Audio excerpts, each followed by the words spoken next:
A very good morning, ladies and gentlemen, and welcome to another live session with GETI or Global Education and Training Institute under the hashtag Disruptive Education Movement, initiated by Dr. Sunita Gandhi. Well, today I have with me Mr. Abhishek Bagchi, who is currently associated as a principal with RMPS International School in Gujarat. With more than 20 years of experience in education, he has worked with many reputed organizations like GEMS Education, Pearson, Birla Group, and he has trained more than a lakh of students, more than 300 teachers in his career so far. And just to tell you that he completed his education from Kolkata, and after completing his master's in information technology and then his post graduation in education administration from Symbiosis, he shifted his career from a computer professional to an educator. Well, apart from being an educator, he is an enthusiastic reader. He likes reading. And a music lover, a traveler as well. Well, a very warm welcome to you, Mr. Abhishek, on this platform of Getty. We are very happy to have you here, and he is going to talk about blended learning today. The topic of discussion today is blended learning, what it is, and he'll be enlightening us. So, without much ado, I would request sir to please take over the session. Over to you. Good morning, each and everyone present online live. Thank you, Trina, to introduce me and some nice words. Thank you, Getty, for inviting me to speak regarding a very relevant matter at this moment in this world. But before I start, I would like to pay my prayer and condolences for all the departed souls in this tough times around us. Uh, we are going through a very difficult time, and I hope that soon we will recover from these difficult times. My topic today is blended learning. Why I have chosen this topic? There could have been like several other topics chosen. Why I taken this topic? Because there is a huge disruption happening in this education, formal education industry. And students in the last 16, 17 months are at home and they are not being able to learn, and their learning is not complete. So it is very important for us to understand and find out the different ways where we can impart education to those students. That's extremely important. Can you imagine a generation without the adequate learning? It will be a catastrophe. It will be more disruptive than what the virus has created. So without much delay, I would be sharing a screen where my presentation is there. So in front of you at within a few seconds, there will be a screen coming. There will be a presentation where I will be starting mine. So just to confirm, Trina, can you see the screen? Yes, sir. Is it okay? Yeah, perfect. Yeah, it's the And presentation, I right? would, yeah, before you start, I would like to request all our viewers, if you have any questions related to the topic, you can please post it in the comment section just to make it more Right. interactive. Right. So you can just post it in the comment section or maybe the chat box. Or you don't have a chat box, so you can post in the comment section. So at the end of the presentation, I'll be ready to take your questions. So let's start. So this is me.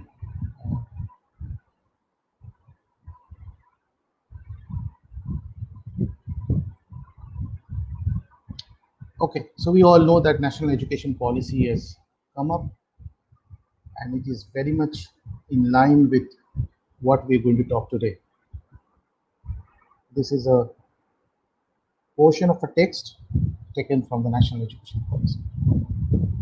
I will be not reading the slides, by the way. I request the viewers to read the slides. It's not a good practice to read the slides. So I would request you to read the slides for me. If you have any questions, please write it down. We'll take it up later on.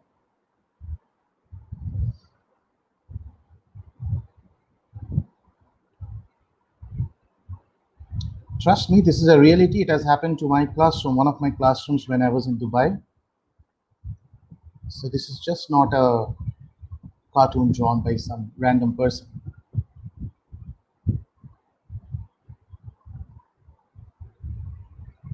Yeah. So this is the question that maybe some of you will be asking, that why blended learning is the need of the hour. Let's see what is our present situation tells us, how the education got disrupted.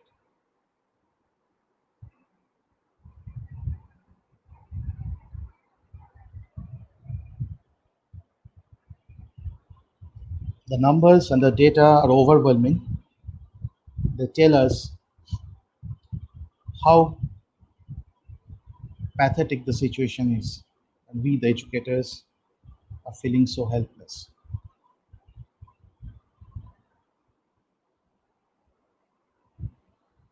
So out goes the traditional rule book. We cannot think traditionally a classroom. We cannot imagine at this moment. So what is the solution? What is the present situation of a parent? These are the different troubles or challenges that the parents are facing. As a parent, I hope that if any one of our parents are watching it, you'll be able to relate it very easily. What about the teachers? They are facing some multifold challenges here.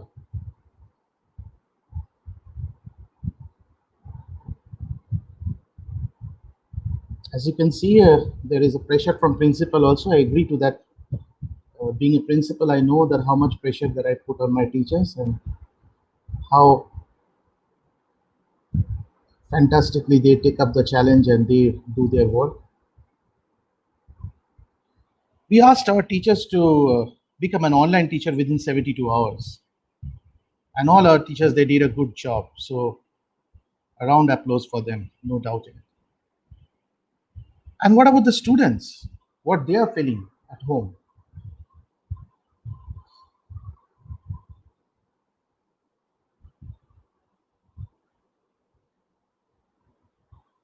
Minded, no friends.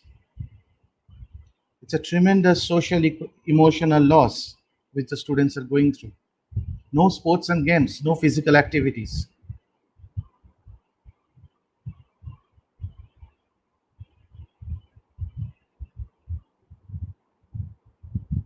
New rules. We expect them to study from home, which itself is a challenge.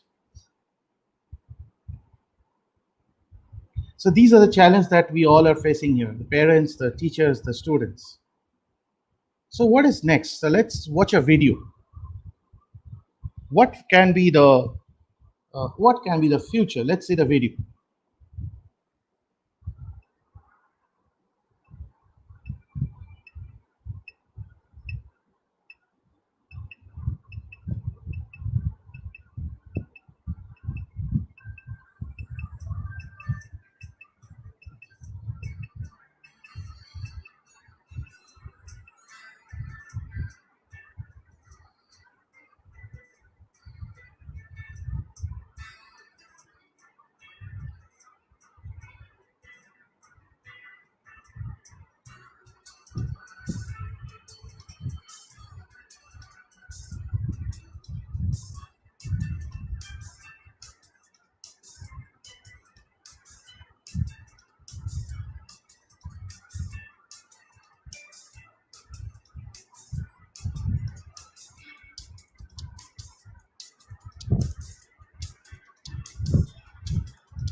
So what we understood from the video, there were a bunch of happy students learning.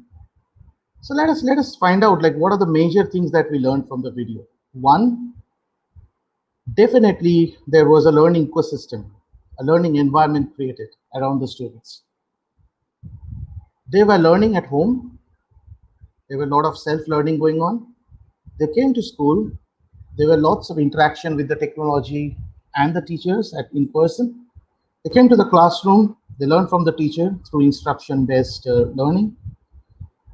They again went back and did a collaboration. The students were sitting together and learning using the different resources. And in the end, they went to a place, learned, had did a lot of experiential learning, learned from different environment, and then left the school happily. So that's what a good school looks like. That's what the future school will look like. And the most important, the learning was not restricted in one particular form. So let's see. Now, this is our topic today: learning, teaching, and learning. The way forward. This is a practical approach. So I'll be talking about the concept. We'll do a little bit of deep dive. We'll talk about the implementation, the benefits and challenges, the, a case study, and the future of blended learning.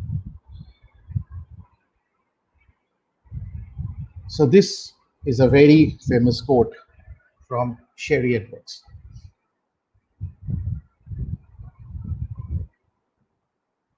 So the major focus to shift from teacher-centered to learner-centered. So what blended learning must look like? Let's see. In your right-hand side, a boy has made a mess, right? We have experienced this, I think, before. Any pre-primary teacher or any parent must have experienced this. So this is a mess. He has like mixed all kinds of food together and made a mess. But on the left-hand side, it's a proper blend. It's a proper arrangement, and look at the happy faces. So that's a proper blended learning. So we have to be careful. We must not be making a mess out of the blended learning, which many a times happen. So that's why this presentation, that's why I'm here in front of you. So some successful jargons before we start. So let's go through some jargons. Many of you like watching me today may be knowing those jargons, but please just go through that. Synchronous and asynchronous learning, very simple. When the learner is in real interaction, when the learning is happening at that moment, when the instructor is online or offline, and the teaching is happening and learning is happening on that moment, it is synchronous. Asynchronous, where it can happen anytime. The instructor is not required. Hybrid learning, which is very similar to blended learning, but the hybrid learning is not dependent on the technology. It can happen anytime, anywhere, whether it is offline or online. So you can say that hybrid learning is a superset. Flipped classroom, this is a term which will keep on coming to you. This is a kind of application of blended learning where the student prepares or studies without the presence of an instructor at home, and when it present inside the class, the learner. So the learning is not restricted only within the classroom. It got extended at home, anywhere, wherever the student is learning. So that's the flipping the classroom. Now coming to the concept of the blended learning. So the picture which comes to my mind is this. If you've got any question, please write it down.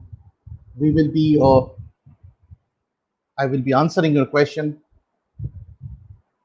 soon.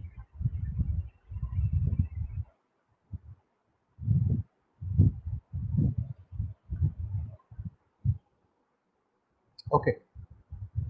So you can see there is a small group, there is collaborative, there is individual, there is online learning. So there is an instruction by the teacher coming on. There is a collaboration phase. There can be an individual learning, or there can be a personalized online learning where the student can go and take information from somewhere. The key is to integrate all these aspects, all the pedagogies into one pedagogy, which is blended learning. That's where the teacher comes in. There are some tools you can see there. We can use a YouTube video, we can use face-to-face, we can use project-based learning. There can be Twitter, Pinterest, all these technologies used to make the blended learning successful. So that's the concept. You put everything in a blender and make a nice, palatable dish out of it. I would say delicious dish out of it. Deep dive, let's go a little deeper. This is one of my favorite photograph which I got. I'll give a little pause here, a 30-second, where you can go through this photograph, this image. If you've got any question, please write it down. In the Q&A, I'll be answering your questions.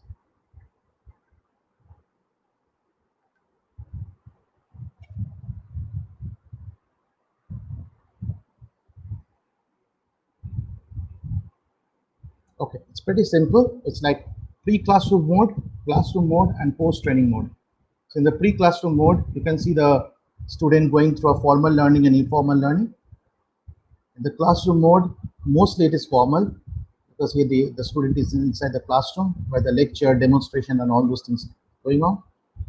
And in the post-training, there can be formal, informal, both, asynchronous, synchronous, both, where the student can take a test, there can be coaching and mentoring and remedials happening.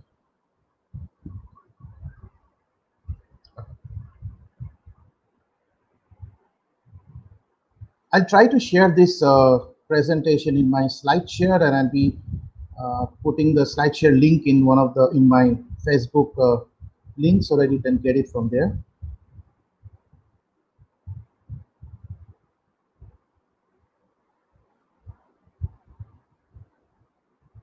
So these are the different aspects, different dimensions.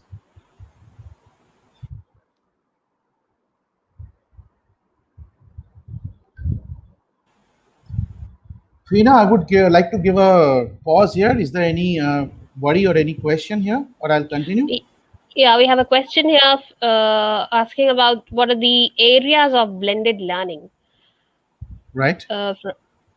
Yes, that's the question. So I think keep the question. We can come back to and the end of we can answer that. Right. Sure, sir. And also, if you can elaborate a little bit about the slides that you're sharing, a little bit, maybe a line or two, you can talk about. Right. Okay, fine.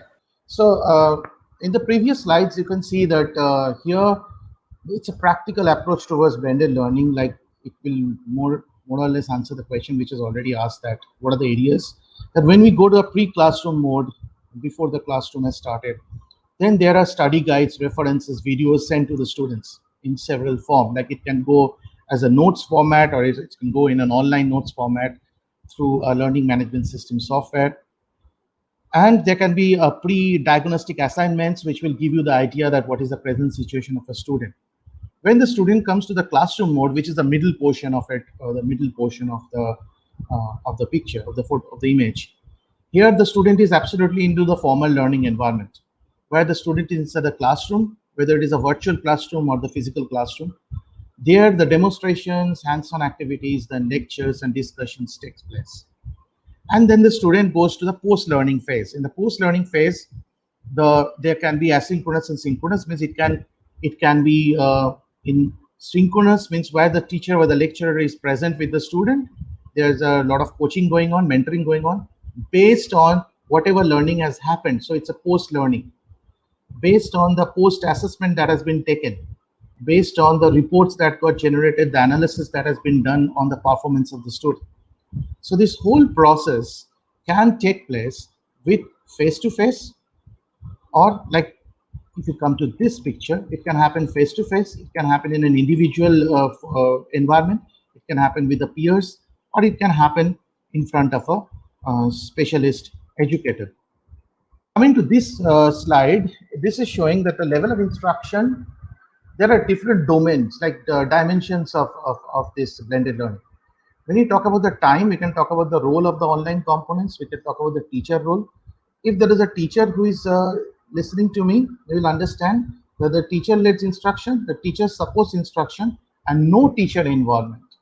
The no teacher involvement is also a teacher role, because the teacher is creating that environment for the student and enabling the student to learn without even the interference of the teacher.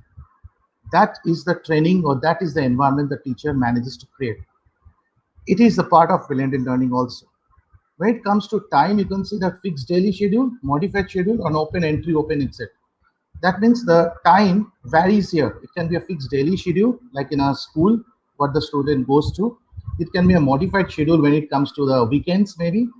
And it's an open entry, open exit schedule where the student decide like how to design their own. Similarly, all these different dimensions has an implications in the blended learning when we practice that. So that's why I said this is a little deep dive. We can have a separate talk on this. Maybe we are already in 10:23, so we have to go a little faster maybe. Similarly, these blended learning implementations, there are several models, four major models that we can talk about this. Again, I'm not going to talk about these models today. If Katie and Prerna allows me, we can have a separate talk on types of blended learning maybe someday, which is another elaborate presentation. But this is the overall look of different models of blended learning, where there is a rotational model, where the student rotates from different environments, within different environments. There's a flex model, which is a flexibility the student decides where to go. The self-blended model, where the home also involved into the learning process. And the enriched virtual model, I am absolutely sure that the last 1 year, all the teachers are going through this enriched virtual model, where there is an online instruction going on, and in school, if possible, the students are coming and having a face-to-face interaction with the teachers. Benefits and challenges. Let's see. Again, I'll not read the slides. It's up to you. Read the slides. If you have any question, please write it down.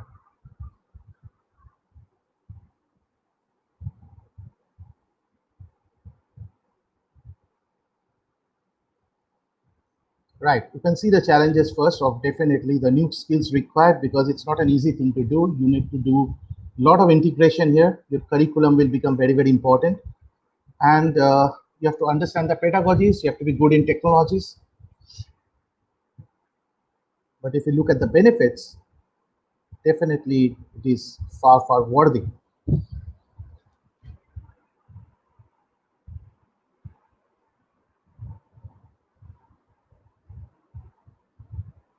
Okay. Now a case study. Let's see how it happens. So this is a teacher's workflow in RMPS International School. Any teacher in any school go through this workflow, or must go through this workflow. So in this teacher's workflow, you can see, I'll not read it. There is a phases called preparation, execution, and evaluation. So you can see the phases here.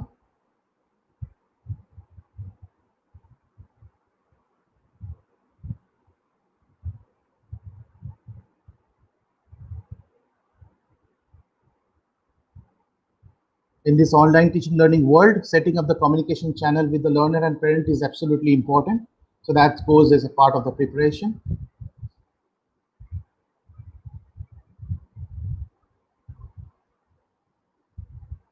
And with the same workflow comes with the blended learning.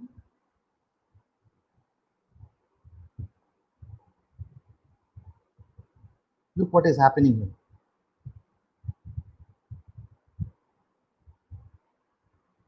Now the teacher is not restricted to one particular method. If you can see it carefully, the teacher is now taking resources from library, from internet, from a peer talk, from several resources. It's not limited. The major advantage of blended learning is the here learning is not limited. There is plenty of opportunities you will get to expand your teaching learning. That's what is happening in execution also.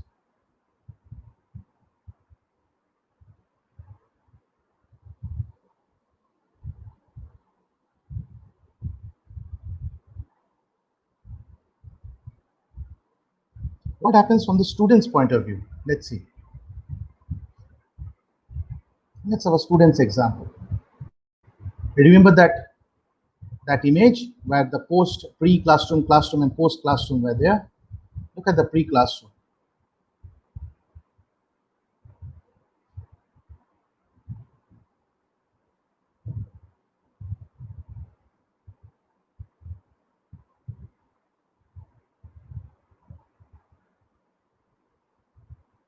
So therefore, the learning, again, I repeat, the learning is not restricted to only and only lecture and demonstration method. If you look at the classroom area, the learning is not restricted to only the classroom phase. The learning has now expanded to pre-classroom and the post-classroom area, where there is an analysis going on the performance and then the repetition of the good things done. There is a recognition system. So the whole learning phase out in different areas where the student and a teacher can collaborate and create a good ecosystem, which you have seen in the videos that I've shown you. So this is the major concept of blended teaching and learning. There are expert levels of training which is required. We have done it in RMPS. We have made several groups. We have told the teachers to actually find out any topic and then integrate that topic into these blended learning methodologies, and they are doing it. I am sure that many other schools all over the world are also doing the same. What is going to be the future? Yeah, sure. These are the terms you're already hearing. Imagine a situation where a student learns by going inside the Mahabharata war and not reading it from the book. Imagine a software, imagine a glass, a virtual reality device where they will be wearing and they will be going inside that Mahabharata war and will actually interact with those characters and see what they were doing. That's the future of blended learning. The learning will not get restricted to textbooks, to a teacher, or to any one particular resource. That is what the blended learning is. The challenge, again, to integrate it properly. That's where the teacher role comes in. That's where the educator's roles comes in. Integration is the key. The making a good curriculum is the key.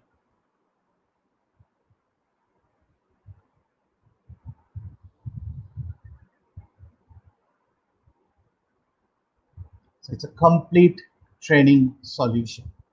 The ultimate goal is to provide a complete training solution, and blended learning is one of the solutions. It's definitely a good solution that is there in front of us. Thank you for watching and stay safe. My time is up. I'll be waiting for a Q&A now. If there is any question, Prerna, over to you. You can ask me questions and I can, you know. Sure, sir. Well, we have another question coming asking about how this blended learning is effective for all level of students. I mean, about Right, the students who are average, intelligent, or the slow learners. Instead of calling them dull, we can say the slow learners who need special attention. How right. is it effective for all the levels? Right. It's an excellent question, ma'am. Uh, this blended learning is actually a fantastic tool to implement what you are saying, like the different types of learners, the different learner profiles.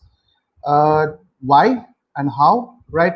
Imagine a situation where in a classroom, a teacher is giving a lecture and the person sitting inside the classroom are not following what the teacher is saying. But that same student may be interested watching a video watching a video where a lot of information given on that particular topic. Or maybe some students were sitting, the kinesthetic learner profile students sitting inside the classroom, who are pretty comfortable doing a kind of experiment, going in a science lab and understand like what is going on, what is the actually thing the teacher is teaching, and then again come back to the class and start a discussion on that.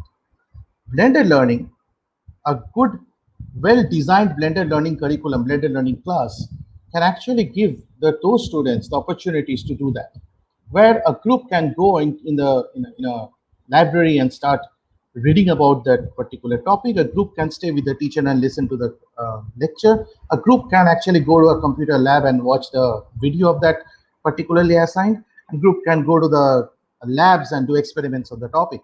And then again, all the groups come back, collaborate, talk to each other, and present a presentation in front of the class or the student or the teachers, whatever things they have learned. This is the fun. This is the magic of blended learning. And here, the students who are, what do you say, like the maybe low average, there is no student called, there is nothing called average students. There are either engaged students or less engaged students. The students who are less engaged because they don't like the teacher talking in front of them, that is the only reason. That same student, given some other media, given some other ways of teaching, will actually do well. That's the theory. Any other question, ma'am? Well, if we talk about the challenges, we do have, like you also mentioned about in one of your slides, we really need to take care of students who do not have access to the gadgets. I mean, if I Right, talk about that particular section of the society where there are no such arrangements, no such facility, right. I mean, in that case, only a set number of students are able to, avail such services, Uh, avail such options. Not really, Prerna. I disagree with you. Like, yes, blended learning definitely requires technology, but not the technology that we always understand by, Mm-hmm. but what we understand by the meaning of technology. Even we can reach out with the student in form of podcast, or maybe everyone has got, like even in the villages you'll get smartphones, right? You'll get radios. You can actually transmit your lecture through radios. You can transmit your Mm-hmm. lecture through television. So there are several ways you can reach out to them and give them projects so that they can do and present it to them later on. So, and people are doing that. uh, Kerala government is absolutely like doing that in a large scale. They are heavily successful doing that. Some other governments are also trying. Punjab is doing well. So this is possible.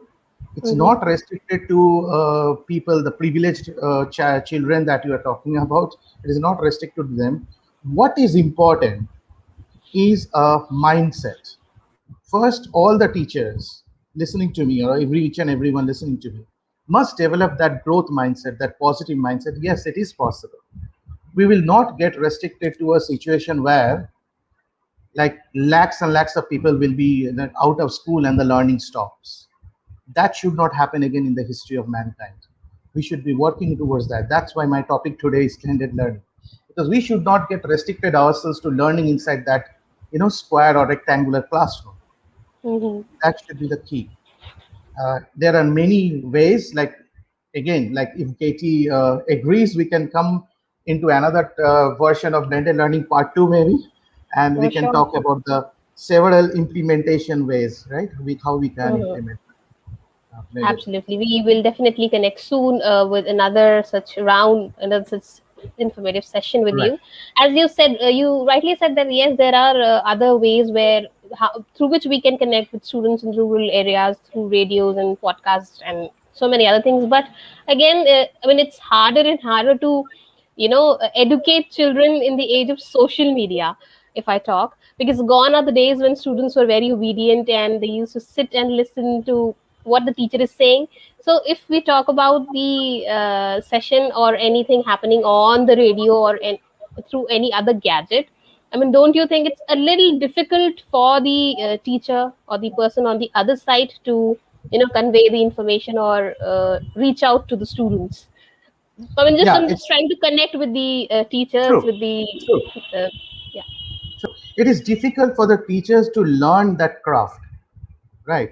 But they need to learn the craft. They need to come out of that typical B.Ed classes, and they have to understand that the need of the hour. They have to understand what is required. It is not as difficult as it's sounding, right? It's practice. First of all, it's growth mindset, then practice, and then learning the craft. uh, Students are always engaged if you are providing them with interesting stuff, with interesting learning stuff. It's even in a physical classroom, even in our times, like when we were sitting in the classroom, we were great actors. We used to act that we are listening to the student, obedient, like that you said, that obedience was a kind of acting. Our teachers sometimes understood, sometimes not. So today also the same percentage of less engaged and the more engaged students are sitting inside the classroom, whether it's a physical classroom or online classroom or a social network classroom. So we need to, the teachers, educators need to understand the craft, they understand the pedagogies, how to engage those students, how to uh, check check the understanding of the students, how to scaffold those students, how to be there for them, so that, and above all, how to form a relationship with those students. That's the key. totally, totally. Yeah, I think it's all about the mindset, and Right. with everything comes the pros and cons, the goods and bads. It's just that we have to come out from that mindset and find out the solutions, because this is just one thing that we discussed about the students who will listen to the teachers, or maybe if we talk Right. about the lack of bandwidth for online learning, or maybe the teachers are really trained, are they upgraded to that level to Yeah. teach kids. That's So a key, Prerna. The key yeah, is training, training and training and training. That's where we come in. Like that's where yeah, the trainers come in. They constantly give training to the teachers, and that's the key. teachers, I'm absolutely hopeful because we have, it's happening in our school. I can see that the exactly, teachers are learning very fast. So I believe that if there are proper trainers in proper areas, definitely the people will prosper. The students will also be absolutely. benefited. And I think COVID-19 has created an atmosphere for technology enabled learning in Right. all the Right. classes. In last two Exactly. years, we have seen everything. Although blended learning was there before, Exactly. but these 2 years have shown us how important you it know is uh, to. this is like, I don't know, like we are maybe shooting time, but this No, is the that's best time. This is the best time to become a teacher. This is the best time to okay. become a teacher, because this education industry was in a nascent state. It was in the form of pupa, and so this the shell of pupa is now, like bursting out and the butterfly is coming up. So this is the best time to become a teacher. Learn and spread your wings. That's what I can say. And the Absolutely. options are limitless. Like if you become a teacher, and now at this present moment, within 5 years, you will be an extremely important resource in many parts of the world. So if you Well, can learn properly. that's a tip from Mr. Abhishek Bagchi to all the aspirants out there who are willing to be teachers or who are still Right. confused where to go. So I think that's a tip from Sir. You can Right. definitely take it. And yes, overall, it was a fantastic session, sir. Very informative. Thank you so much. And I think we Thank need, you. this is the time of paradigm shift in our thinking about Right. teaching and learning to create such enabling environment for students. True. And we need to change our mindset. That's what you highlighted the most. That's very important. True. So yeah, I think we don't have any more questions here, but people are happy about the way you explain things, and you can see so many good wishes to you, sir. Thank you. And Thank you yeah, very much. Thank you, Getty, because you are doing fantastic job. I know this organization. They are like one of the best in the whole country, and I'm following you like from a long, long time. You're really doing great job. Your content, your matter, it's fantastic. And thank you, so thank you, Prerna. thank you so much, You're a, sir. you're a fantastic host. You. Thank you, thank you. It's Thank you. all because it's a teamwork. Yeah, thank you, It's a thanks a lot. teamwork, right? Absolutely. So I think with this we come to an end. I would like Right. to thank you again on behalf of our team, and we will definitely connect soon to discuss in detail. to Right. deep dive in the topic Yes, about yes. blended learning, or maybe some other topic we can plan out. So yes, if you have any questions, to all the viewers out there, if you still have any questions, or then later if you some questions are popping up in your head, you can simply Sure. post it here. So we'll definitely try to answer them. So is it possible to share the link of this slide somewhere in the comment or something? Sure, sir, Trina? we can do that. Yep, yep. Sure, So sir, we can I'll do that. put it up in my slide share and I'll be sharing. Absolutely. Thank, Sure, sure, sir. So thank you so much. Thanks to all the viewers for joining in, and thank you so much, sir, for giving us your precious thank time. you again. Thank you again. Okay, it's my pleasure. Okay. Take care, sir. Stay Take, safe. We'll take, connect you soon. also take care, each and everyone. Please stay safe and take care. Oh,